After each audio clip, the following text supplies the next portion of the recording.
오늘은 여러분들과 함께 사도행전에 대한 개론들을 함께 좀 나누어 보겠습니다. 지난 시간까지는 우리 요한복음까지 했고, 오늘은 이제 이어서 사도행전입니다. 사도행전은 누가가 썼다 그랬죠. 누가가 누가복음을 전편으로 썼다면 누가가 후편으로 사도행전을 기록했다라고 제가 누가복음을 할 때 말씀을 드렸습니다.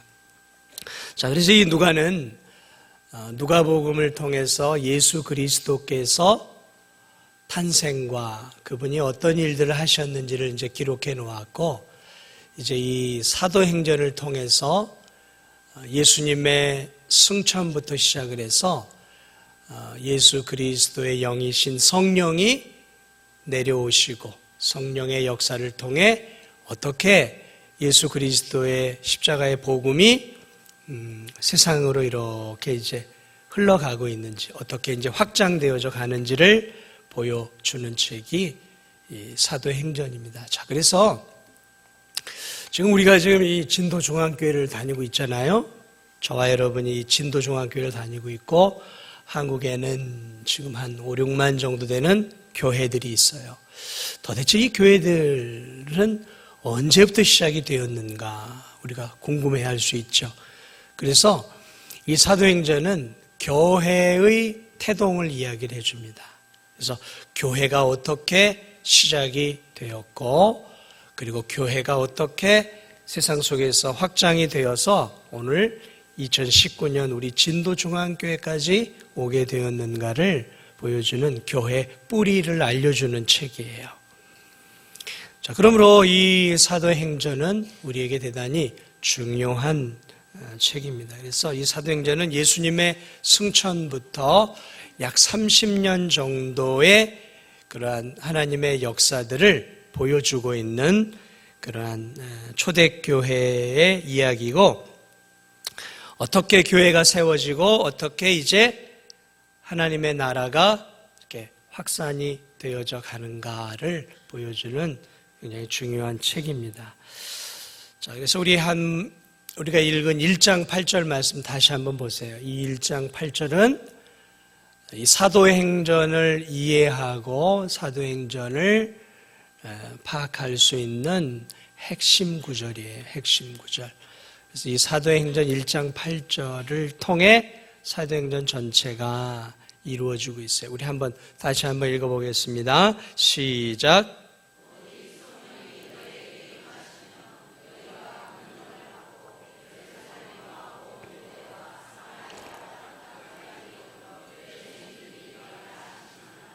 아멘. 우리가 너무 잘 알고 있는 말씀이죠. 자, 그래서 이 사도행전 1장 8절을 통해 여러분과 제가 어떻게 이 사도행전이 전개가 되어져 가고 있는지를 한 3가지 정도로 함께 나눠보고자 합니다. 먼저 이 사도행전 1장 8절을 통해 사도행전에서는 복음 전도의 주체가 누구이고 복음 전도의 수단이 누구인가를 설명해 주고 있습니다. 자, 오직 성령이 너희에게 임하시면 너희가 권능을 받고 예루살렘과 온 유다와 사마리아와 땅끝까지 이르러 증인이 되라. 자, 도대체 복음 전도를 원하시는 분이 누구냔 말이죠. 누구예요? 성령 하나님이에요. 성령은 예수님의 영이고 삼위일체 하나님이시잖아요. 오직 성령이 너희에게 임하시면, 그러니까 복음을 증거하기를 원하고 땅끝까지 선교하기를 원하시는 분은 누구예요? 성령 하나님이에요. 복음 전도의 주체가 하나님이에요. 하나님이 세상에 복음이 전해지기를 원하고 세상에 선교하기를 원하신다는 거죠. 그러면 복음 전도의 주체는 하나님이에요. 그러면 하나님이 누구를 지금 사용하고 있느냐 말이죠. 누구죠? 오직 성령이 누구에게? 너희에게 임하시면. 여기서 너희가 누구예요? 제자들이에요. 예수님을 믿은 제자들이란 말이죠. 그러니까 하나님이 복음 전도의 주체이고 하나님은 누구를 통해서? 바로 저와 여러분을 통해 그리고 예수님을 믿는 예수님의 제자들을 통해 복음 전도가 이루어지기를 원하고 있다는 것이죠. 이것이 사도행전 전체 내용이에요. 자, 그래서 복음 전도를 어떻게 시작하냐면 성령이 오순절 다락방에서 제자들에게 임하잖아요. 그때 성령의 은혜를 입은 이제 제자들이 어떻게 해요? 다락방에 숨어있던 그 제자들이 성령의 충만을 입고 이제 복음 전도의 증인이 되어서 이제 나가서 전도를 하기 시작합니다. 뭘로 전도를 해요? 먼저 말로 전달을 하죠. 그래서 이 베드로가 전도할 때 3,000명, 5,000명의 역사가 일어나고 또 제자들이 또 스데반이, 빌립이 이렇게 하나님의 사람들이 이 입술을 통해 전도를 하게 되죠. 주 예수를 믿으라 그리하면 너와 내 집이 구원을 얻으리라. 이렇게 말을 통해 복음 전파의 증인의 역할을 해요. 그러나 말이 가장 중요하지만 말만이 아니라 당시에 이 제자들은 생활을 통해서도 전도를 했어요. 그러니까 말만이 아니라 입술을 통해서만이 아니라 삶을 통해서. 그래서 사도행전 2장 47절을 보면 이런 말씀이 있어요. 온 백성에게 칭송을 받으니 온 백성에게 칭송을 받으니 주께서 구원받는 사람을 날마다 더하게 하시니라. 이렇게 말씀을 하고 있죠. 자, 그래서 사도행전에서 보여지는 복음을 증거했던 이러한 그 제자들과 하나님의 일꾼들이 입술을 통해서만 전도를 했던 것들이 아니라 2장 47절 말씀 통해서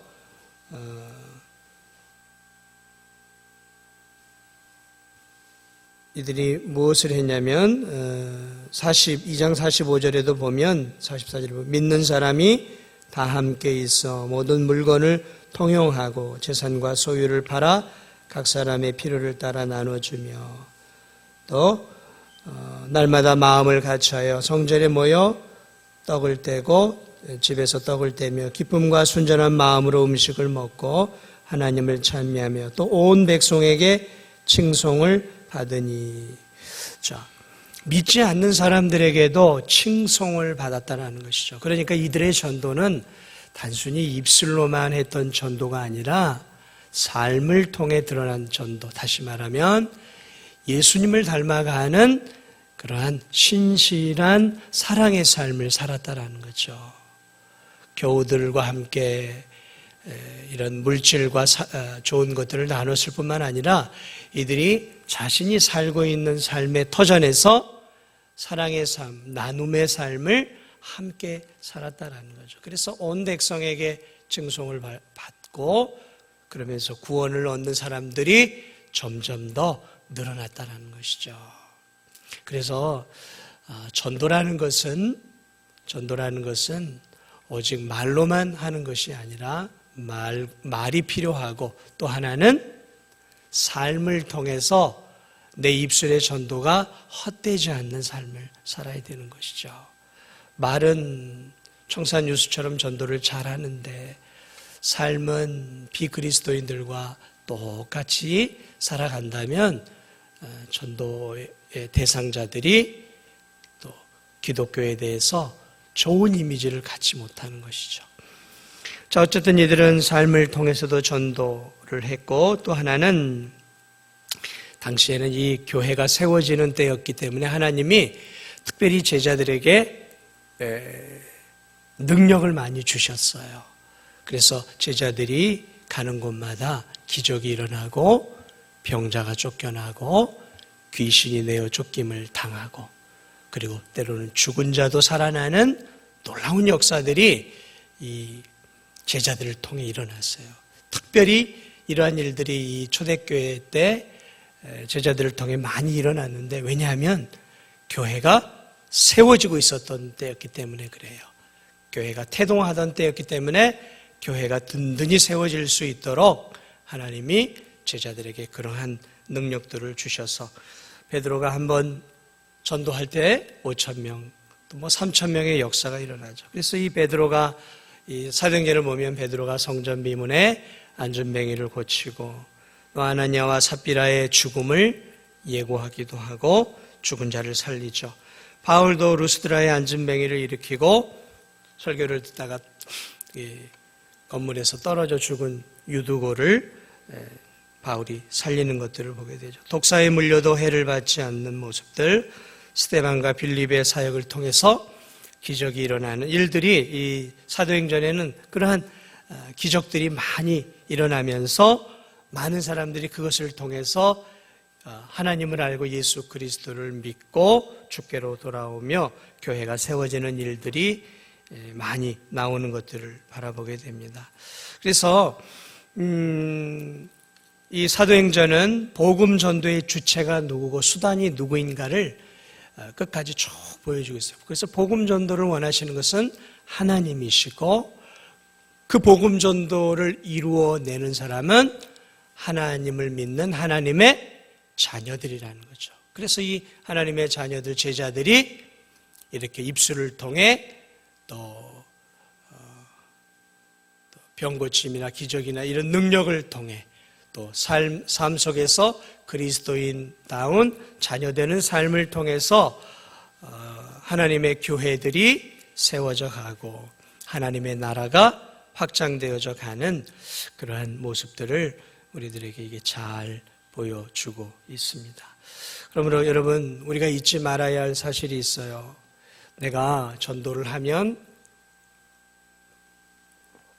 반드시 저 영혼을 건져야 된다라는 그런 부담감을 가져서는 안 되는 것입니다. 우리가 전도를 하지만 구원을 일으키는 주체는 우리가 아니에요. 우리가 아니라 성령 하나님이에요. 그러니까 내가 저 사람에게 해도 안 될 거야 라는 마음을 갖는 것은 성경적인 마음이 아니에요.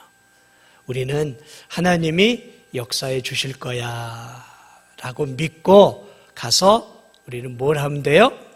복음을 전하면 되는 거예요. 마치 내가 하나님이 되어서 내가 저 사람이 믿지 않으면 내가 뭔가 잘못 전해서 안 된 것 같고 내가 전해서 돌아오면 저 영혼이 구원을 받으면 마치 내가 한 것 같고 그렇게 생각하면은 오산이라는 거죠. 복음 전도의 구원의 주체는 우리가 아니에요. 하나님이 하시는 거예요. 이 사도행전 얘기가 그거예요. 하나님이 하시는 거예요. 그런데 하나님이 누구를 통해 하셔요? 우리를 통해 하시는 거예요. 우리를 통해. 저와 여러분을 통해 하시는 거고 사도행전 시대에는 제자들을 통해 하는 거예요. 그러니까 내가 반드시 저 영혼을 건져내겠다. 내가 아니면 안 돼 라는 마음이 아니라 주님 나를 통해 역사에 주옵소서.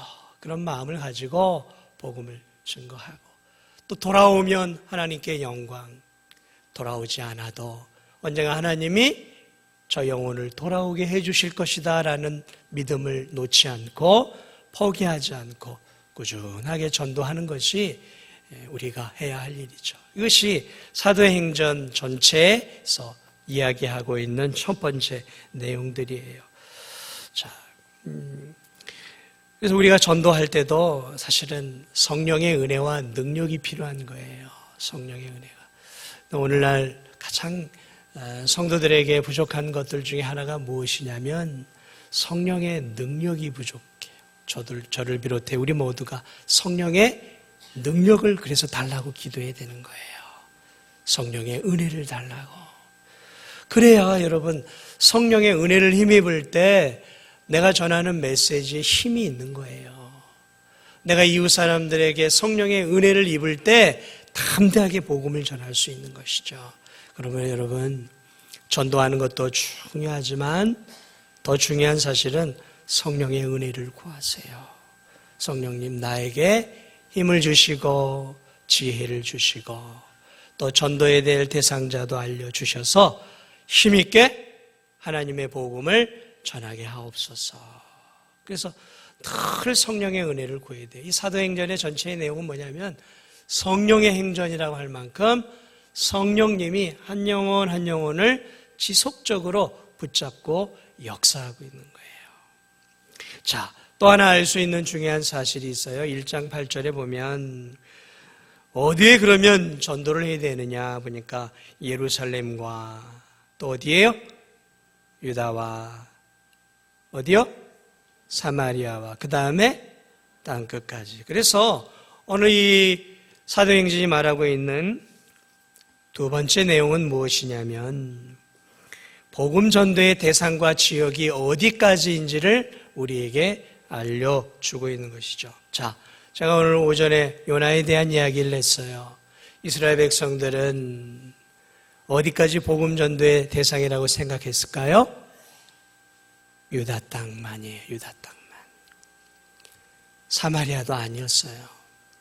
사마리아는 유대인들이 아시리아에게 포로로 끌려가면서 혼혈이 된 거죠. 그러니까 유다 백성들이 너희들은 혼혈이야. 너희들은 참 유대인이 아니야. 그러면서 이방민족으로 개취급을 해버렸어요. 그래서 같은 동족임에도 불구하고 이방인들과 혼혈족이 되었다는 이유로 이 사마리아인들을 유대인들은 아주 개취급을 한 거예요.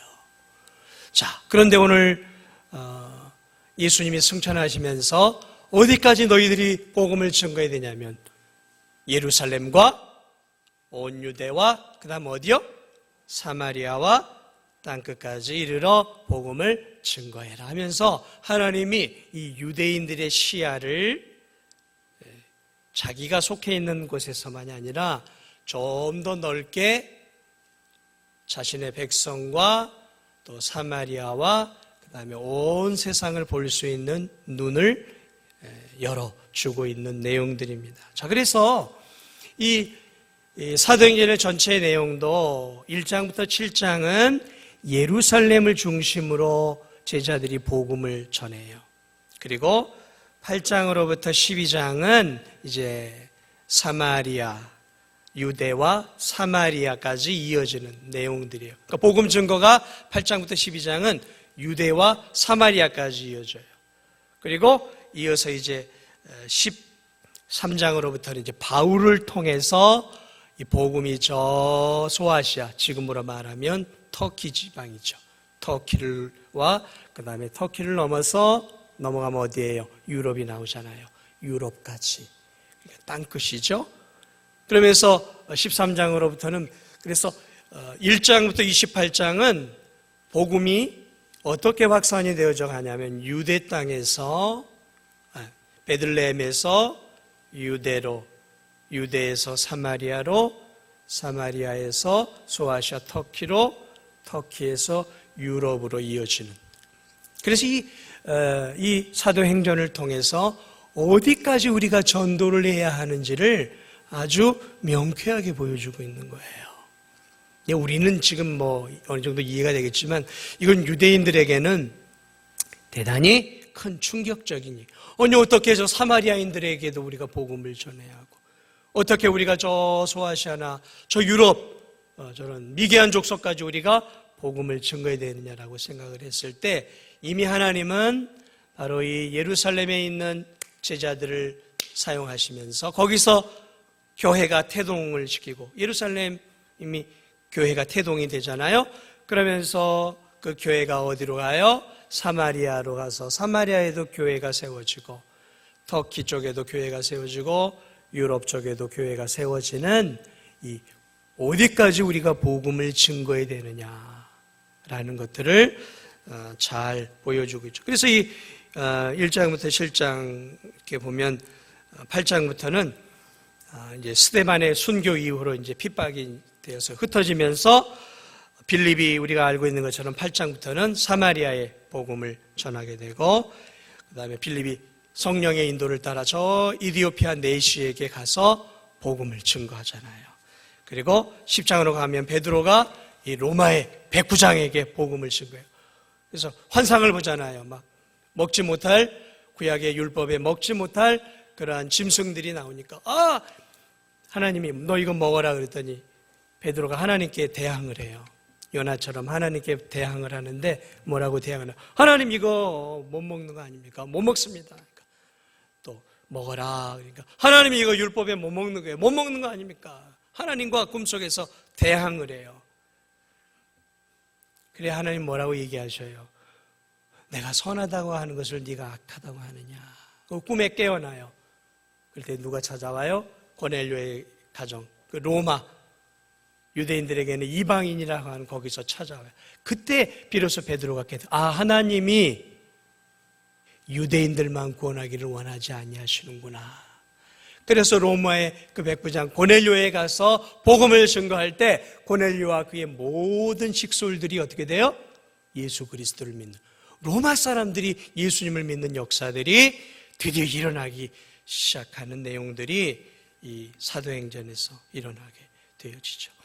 그리고 이제 바울이라는 한 위대한 사도를 통해서 바울이 안디옥교에서 파송을 받아 저 소아시아 터키와 또 유럽을 다니면서 2차, 3차 여행을 통해서 이제는 완전히 이방인들에게도 복음을 증거하여 이방의 저 터키에 교회들이 세워지고 저 유럽에 이렇게, 그래서 터키 쪽에 빌립보 교회 같은 거, 에베소, 빌립보 이런 교회들이 이제 막 전체적으로 이렇게 세워져 가는 놀라운 복음의 확산이. 그래서 예루살렘에서 태동했던 이 적은 교회 하나가 점점 확산을 해서 어디로 가요? 이게 확산이 되어서 유럽으로 넘어가게 되고, 그 유럽에서 이제 바울이 어디까지 가게 되냐면 저 로마까지 가게 돼요. 로마까지, 로마의 심장부까지 들어가게 되어서 그 로마에서 복음을 전함으로 바울이 전한 복음이, 예루살렘에서 시작된 복음이 이제 당시 한 세계의 문명의 중심지가 되었던 이 로마까지 복음이 들어가게 되어지는 놀라운 복음의 확산이 바로 이 사도행전에서 나오고 있는 것들을 바라보게 됩니다. 자, 그렇게 로마에서 복음이 전해지는 것으로 성경은, 사도행전은 끝이 나요. 그러나 우리가 역사를 보면 이제 그 복음이 어떻게 해요? 로마 전역을 넘어서게 되어지는 거죠. 그래서 그 로마에서 점점 퍼져서 당시 로마가 지배하고 있었던 로마 제국 전체로 한 500년까지 쭉 복음이 퍼져간단 말이죠.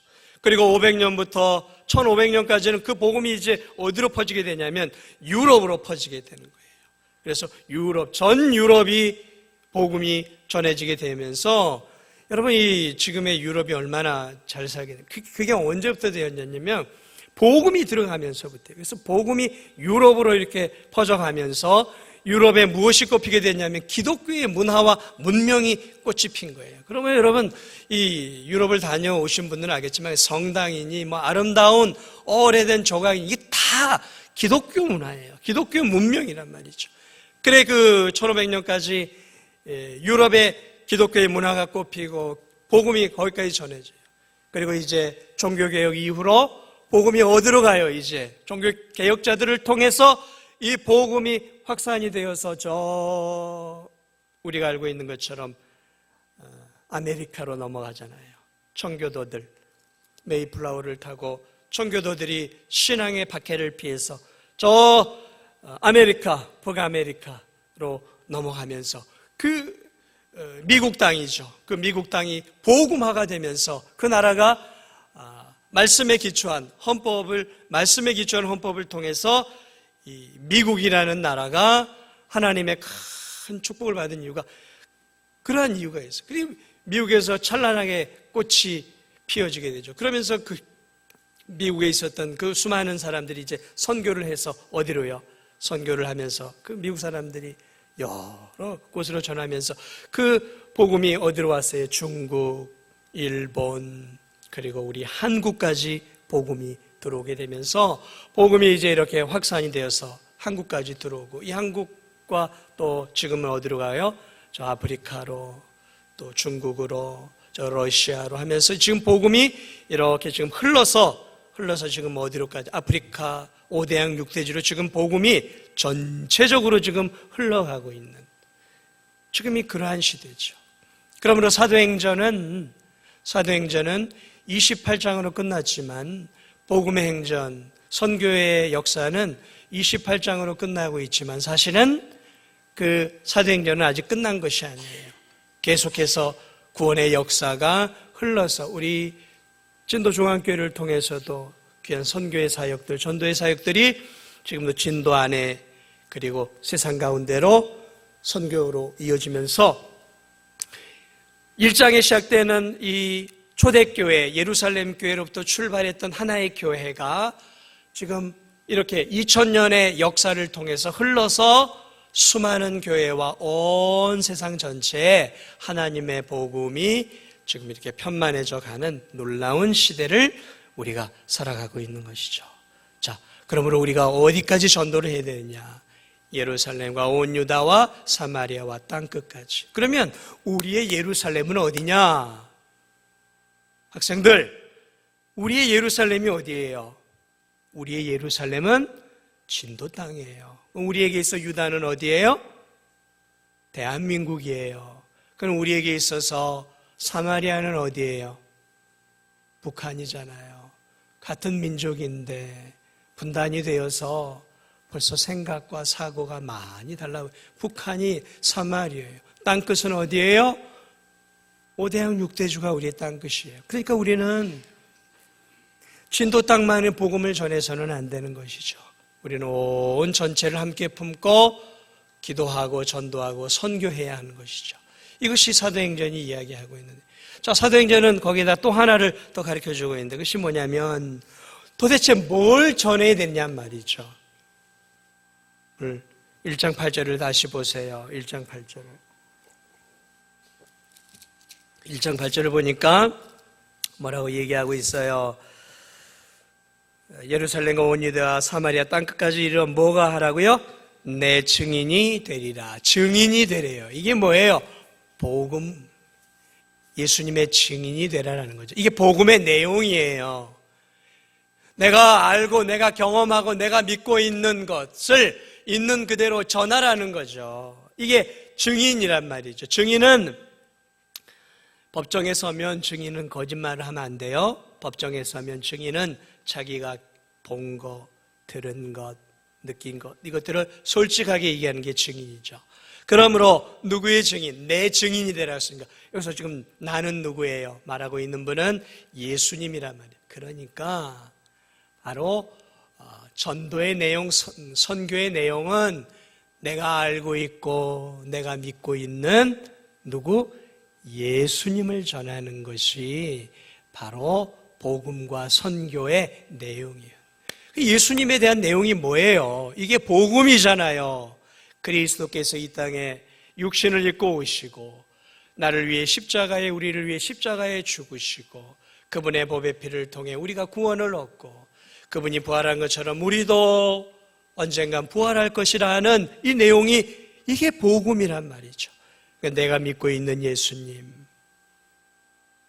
주는 그리스도이시요 살아계신 하나님의 아들이십니다라는 이 복음을 전하는 것이 바로 내가 전도해야 될 전도의 내용이고 선교해야 할 선교의 내용이다라는 것이죠.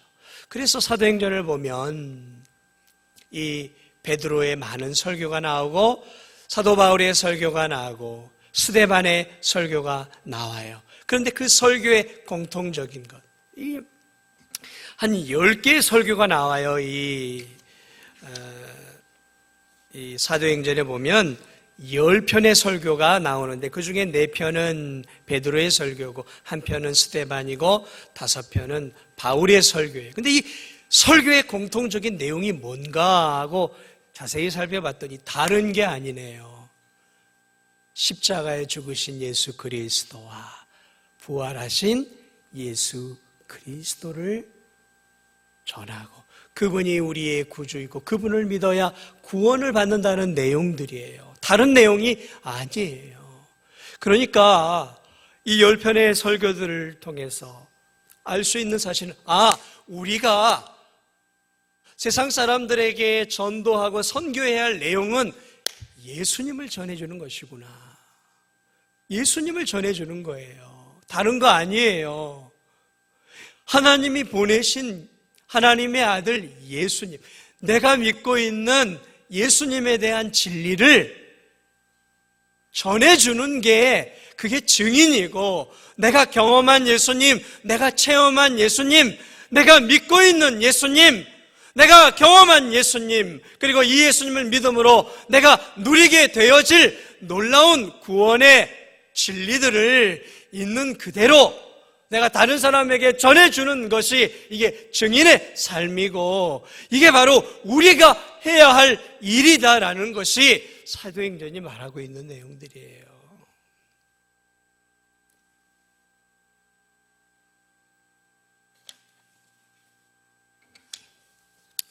자, 그러므로 사도행전 1장 8절은 바로 이 사도행전 전체가 어떻게 흘러가고 있는지를 보여주는, 도대체 복음의 주체는 누구인가? 성령 하나님이죠.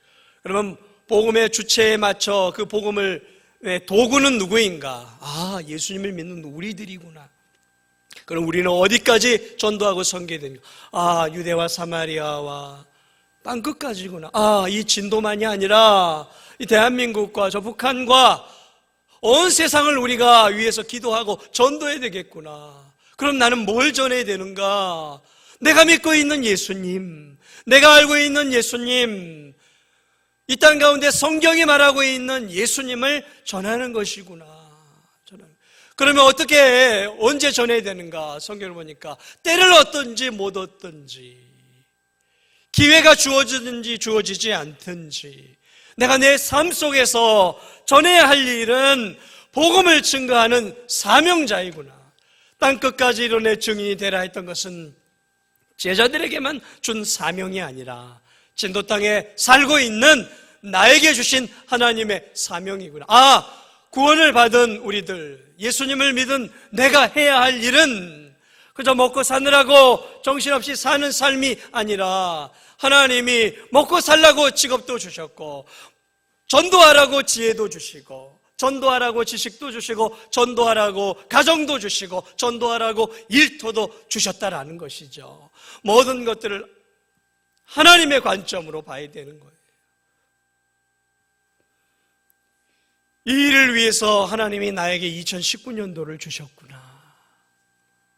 하나님이 왜 우리에게 올 한 해를 주셨을까? 아, 내 삶 속에서 내가 믿고 있는 예수 그리스도를 구주요 증인으로, 구주요 하나님으로 전하라고 하나님이 나를 부르셨구나. 사도행전은 28장에서 끝이 났지만 이 성령의 역사는 지금 나를 통해서 계속해서 이어져야 하는구나. 그렇죠. 그러므로 29장은 지금 저와 여러분이 함께 써내려 가는 거예요. 누구와 함께요? 성령님과 함께. 성령님과 함께. 그게 사도행전이 우리에게 말하고 있는 거예요. 우리의 존재의 목적이 뭐냐? 왜 살아야 하느냐? 어떻게 살아야 하느냐를 사도행전은 한마디로 1장 8절에 말하고 있다는 것이죠. 이 진도중앙교회가 왜 100년 동안이나 이곳에 서 있느냔 말이에요. 무엇을 위해서? 무엇을 위해서죠? 예수님의 증인이 되라고, 예수님을 자랑하라고, 예수님을 찬양하고 예수님께 예배를 드리라고 이곳에 100여 년 동안 있었던 거예요. 그러므로 앞으로도 이 교회는, 이 교회의 성도들은 바로 이 일을 감당해야 한다라는 것이죠. 아무쪼록 때를 얻든지 못 얻든지 우리 진도중앙교회와 저와 여러분들이 하나님이 주신 이 귀한 사명을 기억하고 저와 함께, 우리 진도중앙교회 성도들이 우리 진도중앙교회와 함께 사도행전 29장을 성령님과 함께 만들어갈 수 있기를 주님의 이름으로 축복을 드립니다. 우리 이 시간에는